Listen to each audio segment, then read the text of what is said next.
Hey, salut à tous, c'est Adam Bros et bienvenue dans ce tout nouveau Pop Culture Time. Aujourd'hui, on va parler Disney, famille et super-héros. On va parler des Indestructibles.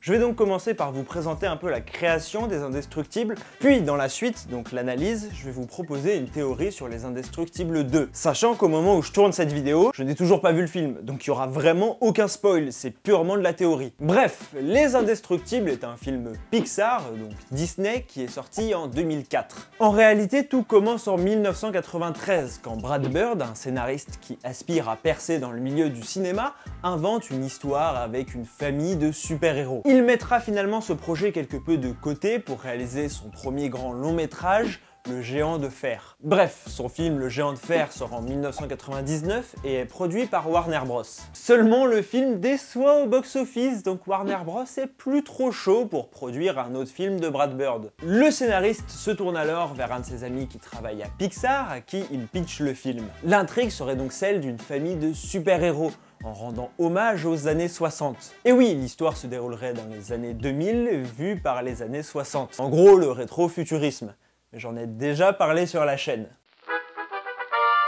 The Adventures of Mr. Incredible, with his pals Frozone and Mr. Skipperdo.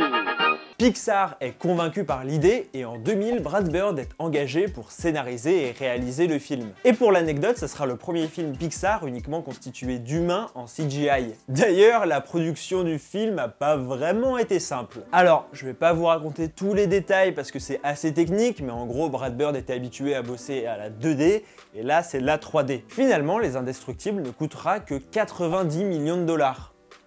Contre 200 pour Toy Story par exemple. Le pire, c'est que même si le film a eu 4 années de production, le réalisateur a mis énormément de temps à se rendre compte que le méchant lui ressemblait quand même pas mal.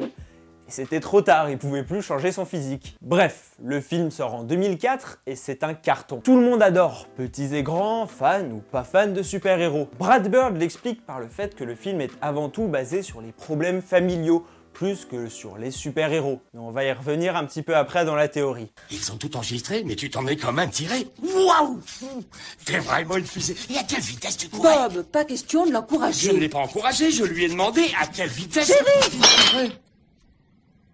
Il a même avoué s'être inspiré de sa vie et de sa difficulté à allier sa passion, donc l'animation, et sa paternité. Mais alors, le film est un gros succès et se termine sur l'annonce claire d'une suite. Pourtant, il a fallu 14 ans pour l'avoir dans nos cinémas. Alors, que nous réserve ce film? C'est ce que je vous propose de voir avec ma théorie sur Les Indestructibles 2. Je me suis donc pas mal renseigné et la plupart du temps, les théories tournaient autour du méchant principal du film. C'est vrai ça. Qui sera le méchant? Avant les premières images du film, beaucoup de rumeurs annonçaient Flèche ou encore Jack-Jack ou Violette comme méchants. Oui, ça peut paraître étonnant, mais je vais vous expliquer. Pour Flèche et Violette, c'est plutôt l'adolescence qui viendrait ici perturber un peu la famille. Et comme l'a dit Brad Bird, le film est basé sur les conflits familiaux.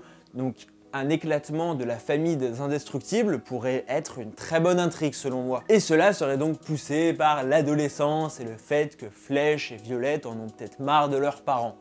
Truc un peu cliché, mais pas totalement faux non plus. Pour ce qui est de Jack-Jack, on sait qu'il est totalement imprévisible, que ce soit au niveau des pouvoirs ou même au niveau du comportement. Un vrai bébé. Selon certains, le film se centrerait alors sur lui et sur le développement d'un seul pouvoir. En effet, peut-être que les Indestructibles, à chaque fois qu'ils sont bébés, ils ont tous les pouvoirs pour finir avec un seul pouvoir lorsqu'ils grandissent. You have powers! Yeah, baby!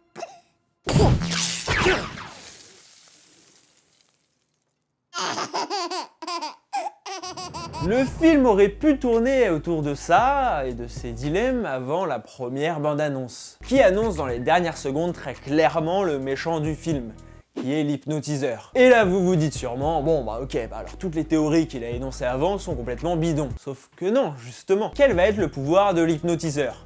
Bon, hypnotiser, d'accord, ok. Et s'il décidait d'hypnotiser une partie de la famille des Indestructibles? Dans ce cas-là, c'est plutôt Flèche et Violette qui seraient visées, car elles sont plus jeunes et plus facilement influençables, sachant que Jack-Jack doit être compliqué à hypnotiser. Après, on peut aussi envisager que ce soit Elastigirl qui se fasse hypnotiser, Bah oui, on voit dans la bande-annonce qu'elle se sépare un peu de sa famille. Et si elle se retrouvait face à l'hypnotiseur et forcée de combattre sa famille?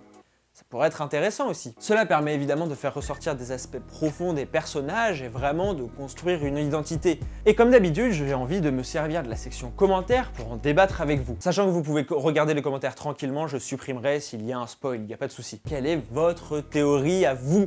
Et si vous pensez que ma théorie est crédible, ou si elle vous paraît bancale, ou complètement stupide, ou vous me détestez. N'hésitez pas à lâcher un énorme pouce bleu pour soutenir la chaîne si vous avez envie que je perce un peu au moins. Pour être resté jusqu'à la fin, je vous offre l'anecdote bonus. Au Québec, le film Les Indestructibles a été traduit Les Incroyables. Bon, jusque-là, rien d'étonnant de la part de nos amis québécois. Seulement, Incroyable ne prend pas de S. Mais c'est simplement car ils ont décidé de mettre en avant le nom de famille, Incroyable, plutôt que la version française qui a décidé de mettre en avant leur côté indestructible. Encore une fois, j'espère que cette vidéo vous a plu. Alors oui, c'est pas une analyse profonde comme j'ai déjà fait, et c'est plus une théorie, mais vous m'aviez dit que ça vous intéressait.